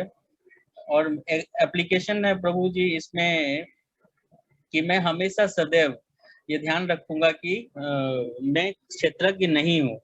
मैं प्रयास करूंगा कि मैं अपने क्षेत्र को भगवान की सेवा में लगा के और उनके साथ शाश्वत संबंध को पता कर सकूं। धन्यवाद प्रभु जी। Actually, Prabhupada wrote these two paragraphs to conclude. Actually, at the last line of the second paragraph, Prabhupada writes that therefore we stated that of the 5 items, 4 are eternal, whereas karma is not eternal because it can be changed. There was thoda sa missing ho gaya Prabhu se, because there was a slide. Let's show you. Prabhupada ने कर्म की cycle भी explain की, जो जीवात्मा है वो कर्म चक्र में कैसे फंस जाता है, कि जीवात्मा एक डिटर्मिनेशन करता है कुछ भी कार्य करने के लिए, देन परमात्मा एज अनुमंता उसको परमिशन देते हैं, और जैसे ही वो कर्म करने लगता है अपने मन के अनुसार तो कर्म चक्र में फंस जाता है. But the good news is this activities can be change. How they can be changed? By coming in mode of goodness, acquiring spiritual knowledge, and understanding what sort of activities one should adopt. And if he does so, Prabhupada writes, if he does so very emphatically, because Prabhupada saying कि हम हो सकता है mode of goodness में आ जाए, शास्त्र पढ़ भी लें, पर उस पर अमल नहीं करेंगे तो शायद हमारे जो हमारी एक्टिविटीज हैं वो चेंज नहीं होंगी. And these were the application. प्रभु जी ने बताई दिया है कि एप्लीकेशन यही है कि I will try to come in mode of goodness and follow scriptural instructions so that मैं कर्म अपने बदल सकूं और आगे भगवान की भक्ति में लग सकूं. Then क्षेत्रज्ञ वाला था that I will try to remember that I am not this क्षेत्र, because generally the main point of misunderstanding is कि हम अपने आप को शरीरी समझ रहे होते हैं, हम क्षेत्र समझ रहे होते हैं, although we are a minus क्षेत्रज्ञ. So what I will do, I will always engage my kshetra, that means my body, in the service of the supreme kshetrajna. So this will be one of the application point. So Prabhupada concluded this, and these were our group participants. Hare Krishna. Srila Prabhupada ki jai. Good. बहुत अच्छा presentation है. Share of करेंगे share. हाँ, thank you. बहुत अच्छा presentation दिया उन्होंने, बहुत अच्छा मेहनत किया था. ऐसे ही आप सब लोग भी, आपने भी कई ग्रुप में से मिलकर स्लाइड शो बना सकते हैं कुछ. और कभी कभी डिवोटीज को मैंने ऐसे भी देखा, अपने कॉपी में पेज में ही वो लोग कुछ ग्राफ बनाते हैं, फ्लो चार्ट बनाते हैं और उसको शेयर कर लेते हैं. ऐसे भी कर सकते हैं. हो सकता है सभी लोग पावर पॉइंट पे इतना ज्यादा एक्सपर्ट नहीं है, तो आपने पेपर में नोट्स बनाया, अगर वो नोट्स अगर प्रेजेंटेशन देना चाहते हैं उसका पिक्चर निकाल लीजिए, मोबाइल में रख लीजिए, मोबाइल से शेयर कर लीजिए, तो यूज कर सकते हैं सब चीजें। बहुत अच्छा प्रेजेंटेशन था इन्होंने, और यही सब चीजें बताया है कि जब यहाँ मेंशन किया उन्होंने कि आप ईश्वर के विषय में बता रहे हैं, ईश्वर क्या स्थिति है, क्योंकि पहले जब उन्होंने प्रकृति के विषय में बता दिया तो ईश्वर के विषय में बताना जरूरी। तो इन 2-3 पैराग्राफों में ईश्वर के विषय में बता रहे हैं और कर्म से उसको जोड़ भी रहे हैं। देखिए ये जो चल रहा है भूमिका, ये पूरी भगवद गीता का सार है, इसलिए बहुत टफ लगेगा। हो सकता है कई लोग इसको कैच नहीं कर रहे होंगे, कई लोग लग रहा है बहुत टफ हो रहा है, सो चलने दीजिए, जस्ट भूमिका, दिमाग में कुछ एक बार पुराने जमाने में मूवी देखते थे ना, समझ नहीं आ रहा दोबारा मूवी देखते थे, तो पहले हम छोटी जल्दी मूवी दिखा रहे हैं, फिर 34 पेजेस में छोटी मूवी, फास्ट फॉरवर्ड मूवी देखेंगे, फिर हम लोग एक चैप्टर वाइज पूरे भगवद गीता को समझने का प्रयास करेंगे। जल्दबाजी मत कीजिए कि समझ नहीं आ रहा है तो पता नहीं चलेगा कि नहीं चलेगा, सब कुछ अच्छा होगा, आगे देखेंगे और आराम से समझेंगे। अब एनीवे मैं यहीं पर विराम करना चाहेंगे कि समय हो गया है, तो मैं 2-3 चीजें बताना चाहता हूँ कि अभी तक तो ठीक ही चल रहा है, जैसे डिवोटीज प्रेजेंटेशन दे रहे हैं, ऐसा लग रहा है कि आपस में बातें करते हैं, मिलते हैं। कुछ ग्रुप्स में हो सकता है नहीं मिल रहे हो, तो वो कुछ ऐसा कुछ प्रॉब्लम जा रहा है, तो वृंदन वनवासी प्रभु जी से और रेणु माता जी से डिस्कस कर सकते हैं, क्योंकि और ऐसा जरूरी नहीं है कि आपके ग्रुप में सारे लोग पार्टिसिपेट करते भी हों। कई लोग ऐसा रखते हैं साइलेंट रख के कभी समय तक देखना चाहते हैं, कोई बात नहीं, चलने दें, कोई दिक्कत नहीं। और अगर आपके ग्रुप के मेंबर को एनकरेज करें आप पार्टिसिपेट करने के लिए, इंस्पायर करें, तो अच्छा रहेगा, क्योंकि उससे ना देखिए जो एक बार पार्टिसिपेट करेगा तो उसका हेजिटेशन चला जाएगा, तो वो सुनेगा भी अच्छे से पूरे टाइम, ठीक। अगर वो शुरू से डरा हुआ है, प्रेजेंटेशन भी नहीं देता है, तो जो दूसरे ग्रुप प्रेजेंटेशन दे रहे हैं उससे वो समझने का प्रयास नहीं करते, ये अनुभव की बात है। और तीसरी बात, अंतिम बात जो है ये है कि आप सब लोग साथ साथ में भी फॉलो कीजिए अपनी भगवद गीता में जो बताया जा रहा है। ऐसा मत सोचिए कि और इसके बाद मेरा प्रेजेंटेशन है, तो मान ली ग्रुप नंबर 4 प्रेजेंटेशन दे रहा है, तो ग्रुप नंबर 5 ना बिल्कुल कॉन्शियस हो जाता है मेरा प्रेजेंटेशन क्या होने वाला है, 4 क्या बोल रहा है बिल्कुल ब्लैंक, सुनाई नहीं देता है। तो ऐसा मत कीजिए, कोई परफॉर्म नहीं करना है, कोई सर्टिफिकेट नहीं, कोई इनाम नहीं मिलने वाला, कोई प्रमोशन नहीं होगा। ऐसा नहीं कि गीता खत्म करने के बाद सर्टिफिकेट गुरु महाराज को दिखा के गुरु धाम जाने वाले, ऐसा कुछ नहीं होने वाला। मुख्य उद्देश्य है अंतिम में आपको भगवद गीता अच्छे समझ में आना चाहिए, और वही नहीं होगा तो प्रेजेंटेशन का क्या फायदा, ठीक है। आपका प्रेजेंटेशन ठीक ठाक रहे, पर आप बाकी लोग भी क्या प्रेजेंटेशन दे रहे हैं वो भी फॉलो अप कीजिए अपनी भगवद गीता में, जो जो पैराग्राफ से बता रहे हैं, ठीक है। तो प्रश्न हम पूछेंगे नहीं क्योंकि समय हो गया है, सब लोग कुछ न कुछ सेवाएं होंगी, तो यहीं पर विराम करते हैं। Thank you very much. Hare Krishna. Srila Prabhupada की, श्रीमद् भगवद गीता की निताई गौर। अनाउंसमेंट प्रभु जी, कुछ अनाउंसमेंट करना है? प्रभु जी आपको एक बार अगर प्रभु जी जो गोपाल कृष्ण गोस्वामी महाराज जी ने बताया था प्रभु जी, वो प्रभुपाद जी की व्यास पूजा ऑफरिंग्स, तो अगर आप वो बता दें प्रभु जी। हाँ, तो ये व्यास पूजा ऑफरिंग जो है इस बार श्रील प्रभुपाद जी की 125वां वर्षगांठ है, तो हमें धूमधाम से बनाना चाहिए। और हमने नाम अट्टा और आश्रय की तरफ से हमने बोल दिया था कि उन्होंने 12,000 बोला था, हमने 2,500 ऑफरिंग्स बोल दिया आप लोगों की तरफ से। आप लोग कैसे भी करिए, हो सकता है तो नाम बदल के करना तो करो, लेकिन कैसे भी करो समाओ, ठीक है। अपने ग्रुप को इंस्पायर करो, कैसे भी करके करो। 2,500 नहीं है, नंद कुमार का हृदय बड़ा है, वो तो पूरा देते हैं, तो उनको पूरा 2,500 क्या 5,000 हमारी तरफ से चला जाना चाहिए। छोटे छोटे बच्चे हैं VFS के, उनसे लिखवाइए, आप खुद लिखिए।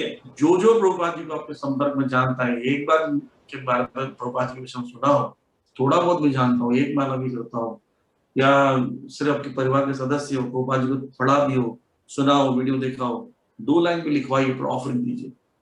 ये इस बार हमारे तरफ से कम से कम इतना होना चाहिए। और भगवान से प्रार्थना कीजिए सब कोरोना वोरोना ये सब फंगस वंगस सब कलरफुल फंगस खत्म हो जाए, तो हम लोग सब मिलकर प्रभुपाद जी के लिए हम लोग इधर से 1,000 प्रसाद 1250 भोग ऑफरिंग देने का प्लान किया है। उसकी जिम्मेदारी पूरी नाम अट्टा प्रोग्राम को है, हमने लिया है। तो अगर प्रभुपाद जी की व्यास पूजा बनी तो बड़े धूमधाम से करेंगे, और आप सब लोग को मैनेज करना है 1250 ऑफरिंग्स ऑफर करना है प्रभुपाद जी, ठीक है?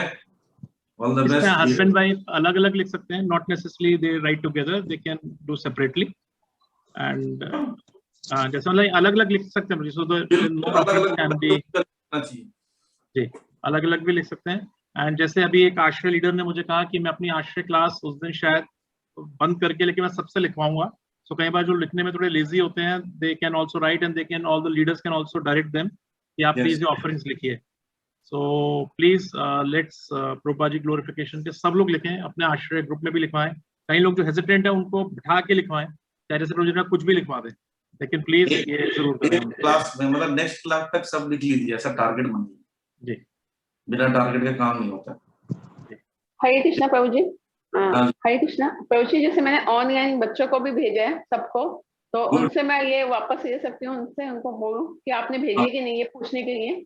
हाँ, आप ले लीजिए, और एक्चुअली आप लोग लेकर उसको देखकर भेजेंगे तो ज्यादा अच्छा है, एक्चुअली ऐसी होना चाहिए, ठीक है? ठीक है बाबू जी, ठीक। Okay, thank you very much. Hare Krishna Bhagavad Gita. Hare Krishna प्रभु जी। हरे कृष्णा प्रभु जी। हरे कृष्णा प्रभु जी।